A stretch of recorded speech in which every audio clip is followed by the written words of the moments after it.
In this very short video, I am going to show you what is new on the new iOverlander 2 app.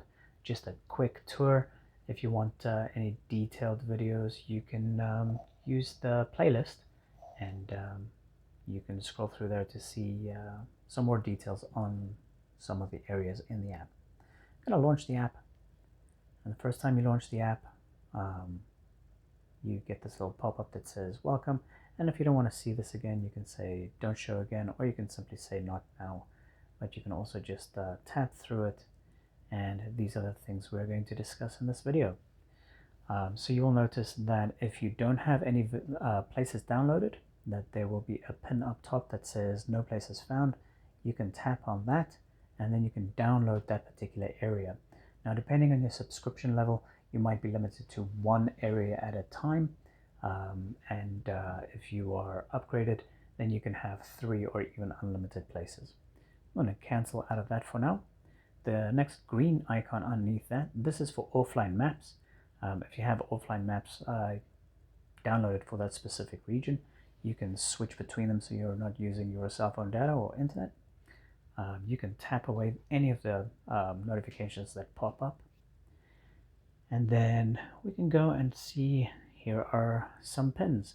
Now, it's the usual categories that you found on the iOverlander 1 app, with the exception, there's some favorites that you can now add. You can open it up and you can toggle between favorites and not. There's also menu items that allows you to share the locations, get some directions using your mapping apps from your current locations. And then one of the new features here is a quick check-in.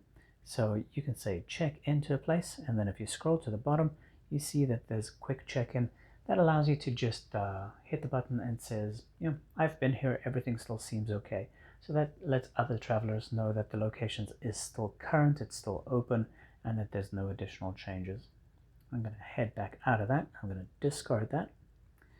And then we are going to go and have a look at the My Stuff screen. So My Stuff, this is just a test account, as you can see.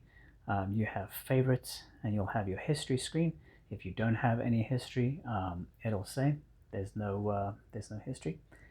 So you can start checking in or adding places as you want. And then there's your profile.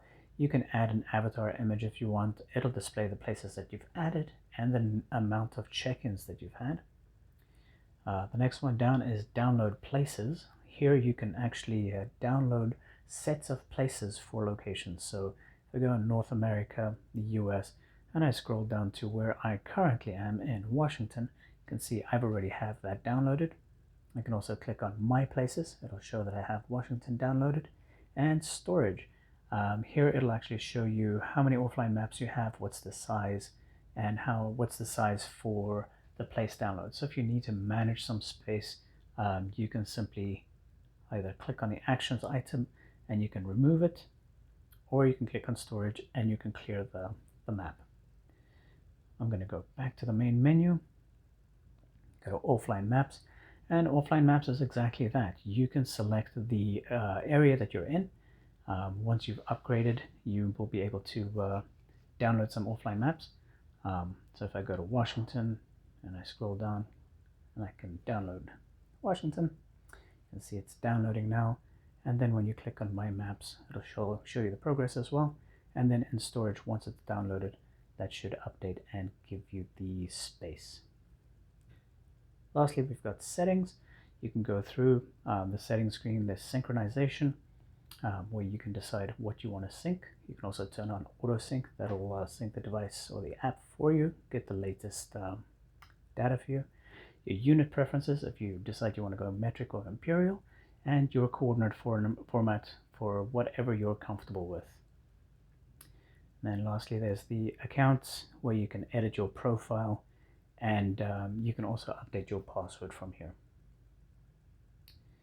About iOverlander, pretty self-explanatory. It'll give you the version number, and there's also some contact information in there. And then lastly, there's the upgrade screen, where you can see what the upgrade options are.